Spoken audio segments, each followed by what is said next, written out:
কলকাতায় ফের ইডির তল্লাশি। বালিগঞ্জে সোনাপাপ্পুর বাড়িতে ইডির তল্লাশি। নির্মাণ ব্যবসার আড়ালে কয়েক কোটি টাকার দুর্নীতির অভিযোগ। কলকাতায় ফের ইডির তল্লাশি। বালিগঞ্জে সোনাপাপ্পুর বাড়িতে ইডির তল্লাশি অভিযান চলছে। নির্মাণ ব্যবসার আড়ালে কয়েক কোটি টাকার দুর্নীতির অভিযোগ। টাকার খোঁজে সোনাপাপ্পুর বাড়িতে ইডির অফিসাররা। সুদীপ্ত প্রতিনিধি আমাদের সঙ্গে রয়েছেন। সুদীপ্ত, ঠিক কোন কোন জায়গায় ইডির তল্লাশি চলছে?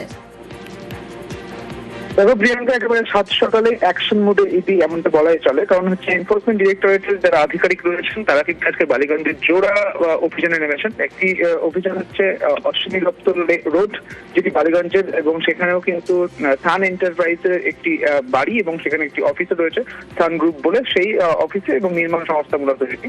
এবং সেখানে কিন্তু তারা পৌঁছে গিয়েছেন, যদিও প্রায় 1 ঘন্টা হয়ে গিয়েছে, এখনো পর্যন্ত ভেতরে ঢুকতে পারেননি ইডি আধিকারিকেরা এবং একই সঙ্গে যারা জওয়ান রয়েছেন তারা, এবং সেই সঙ্গে সাক্ষীদের আনা হয়েছে, যারা উইটনেস রয়েছে। যেমন হচ্ছে বিভিন্ন অর্থাৎ ব্যাংকের ক্ষেত্রে যে লোন নেওয়ার সময় মূলত আর্থিক প্রতারণা, এক বিশাল অঙ্কের কোটি কোটি টাকার আর্থিক প্রতারণার কথাই সূত্র মারফত জানা যাচ্ছে, এবং সেক্ষেত্রে সাক্ষীদের আনা হয়েছে, তারাও কিন্তু বাইরে বসে রয়েছে। এবং পাশাপাশি বালিগঞ্জের আরো একটি ঠিকানা বিশ্বজিৎ পোদ্দার ওরফে সোনাপাপ্পু, সেই তার বাড়িতেও কিন্তু ইডির অভিযান চলছে। তিনিও নির্মাণ কাজের সঙ্গে যুক্ত।